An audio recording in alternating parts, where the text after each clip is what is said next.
Hello, this is the WvW Advanced Tactics Guide brought to you by Kind Darkness and Swag on the Underworld server. The topics covered here are in regards to Zerg combat. These are the core principles that you need to know to maintain an effective Zerg. To understand these tactics, you must first understand combo fields. This table is taken straight from the wiki. Note that the ones we are most interested in are the fire and water combo fields. This topic covers buff stacking. The most important buff covered in this topic is Might. To gain Might, you use a fire combo field and a blast finisher. You can have 25 stacks of Might at any one time, and if you can imagine with 40 people all buff stacking with blast finishers and fire fields, then an entire 40-man Zerg with 25 stacks of Might each is a lot of increased damage towards an enemy Zerg. So here you can see I'm casting fire fields, there are blast finishers going down, and you can see the area might icon appearing every time a blast finisher and area might is procced. This is very important, as you can see that the fire field isn't being overlaid by any other combo field.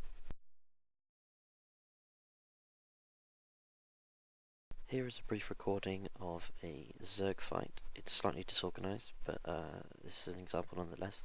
I'm using this example just so you can watch my might fields. Basically, if you watch during this entire fight, my might never goes below 12 stacks. So this is very important because I'm literally doing increased damage just individually, so everyone around me is also doing increased damage.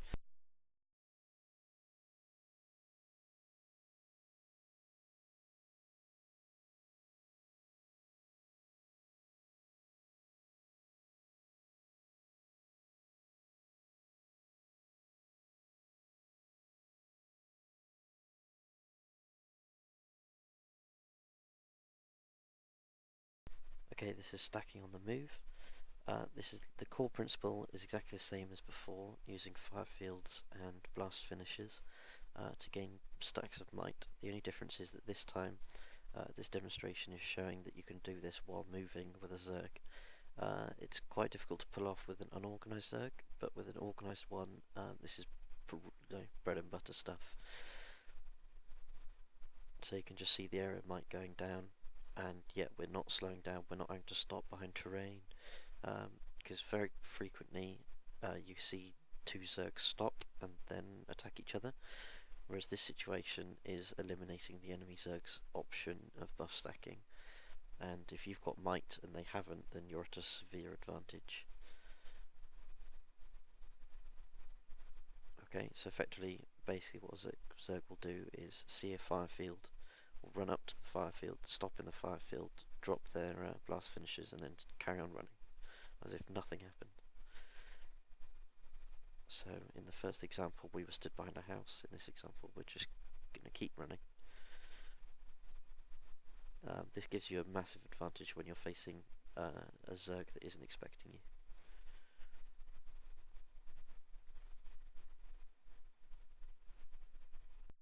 This topic is the Veil. It's a very short demonstration. It's literally just a case of using the Veil to stealth. This gives you 3 seconds of stealth and can surprise an enemy Zerg. The Advanced Veil, this is just using the same principle. Now to do this, it's usually a good idea to bind the about turn setting. So for instance, mine is on X because it's near my dodge. Now basically all it is you cross the veil, you then do an immediate about turn so that the enemy Zerg believes that you're still attacking and running towards them for 3 seconds. You then have 3 seconds to maneuver your Zerg into a different position, one that they're not necessarily expecting. So for instance here, we are basically dropping a line on the, well, where Firebug is now. Okay, you can just see where she's turning around. So we're dropping a veil there, we're then immediately turning around, moving in a completely opposite direction and disengaging the Zerg. So it's wasting their long cooldowns, which means I can then hit them in the flank immediately after some of their buffs have disappeared. Null fields, again, this is a very simple principle. It's basically a mesmer skill that removes any buffs on enemies in the area. So this is extremely important when fighting Zergs, especially when it comes down to stability. Okay, water fields. Again, this is the same principle, using blast finishes in a combo field. So I drop a water field. This is at the end of a Zerg combat, or we just passed through a Zerg. This is to make sure that our Zerg is fully healed again. So you can just see the water fields being dropped and the blast finishes being placed inside them. Okay, choke points. This is the principle that a Zerg has to pass through a small area to get to you. So you can see the null field going down. This is removing any stability and protection buffs that they may have. So yeah, it's very important to keep that. It's almost the most important skill to have, because if a Zerg has stability, they can just run straight through your DPS and hit your Zerg. Okay, then basically anything that slows them. So for instance, there's the cripple skill on the Earth Staff. The next one would be static field. Yep, so you can see that that would daze the enemy for 2 seconds there, holding them in place inside the DPS area. The chill, stopping them getting out of the area. There's the line of warding, stopping them from passing towards your Zerg. There's more DPS going down. So all this is stopping your enemy from passing through this choke point towards your Zerg and removing their mobility. Okay, so you can start to see it's building up now. Null fields, the ring of warding, the chaos fields.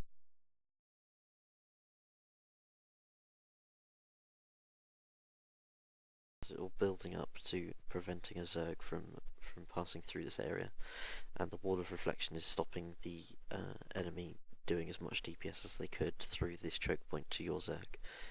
Now, potentially what you could do is have two split the Zerg into range and melee, and you could have the some individuals staying here holding the choke point and then moving the melee Zerg in to flank them from the side or behind. So this is just a demo showing you some of the skills. In a second I'll show you what it looks like and also how it actually looks like in WvW World.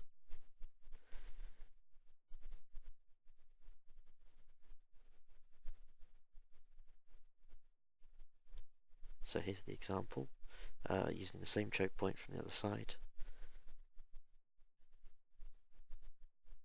And the DPS starts going down. There's the null field. There's the line of warding, everything stopping them coming through that area. Okay, the Guardian moves a foot forward, puts the ring of warding down, and then moves back to the Zerg.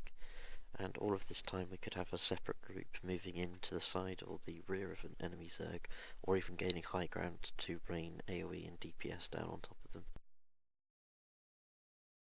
Now here's an actual example of me commanding a WvW World using a choke point. So you can see the choke point right there. It's quite clearly, you know, the quarry area. You'll recognise it because the jungle worm spawns there. So we're utilising this choke point. The enemy have stopped, and instead of pushing through this choke point, they've allowed us to hold them in. They do actually outnumber us here. So we're just constantly raining AoE and DPS down onto the choke point, to the point where they're falling back and leaving their dead players behind. So this just gives us the opportunity to pick away at their players, and they've got no advantage on top of us whatsoever. So we just keep pushing until we effectively wipe the group. It's a really simple principle. Also, if you're pushing through a choke point, it does mean that you can res your players like I'm doing there, so you don't actually lose anything. Whereas the enemy cannot res all of their dead players littered around here.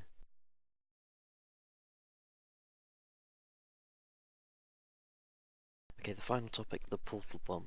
This is effectively a tactic to move your Zerg from one location to another where an enemy Zerg isn't expecting, and to gain an advantage, be it high ground or to attack a Zerg from the rear or the flank. So basically, in this example, we're using a choke point, and what I'll be asking is for a Mesmer to portal bomb us to the rear of the Zerg.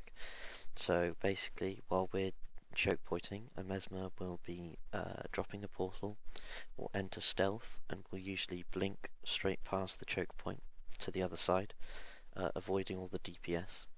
Will then stealth and veil through the Zerg, and will drop the portal at the other end. During this time, we're still dropping DPS on the choke point, but we're reducing the amount of DPS, and we're focusing on buff stacking and saving cooldowns. So there'll be a few skills going down here, but not many.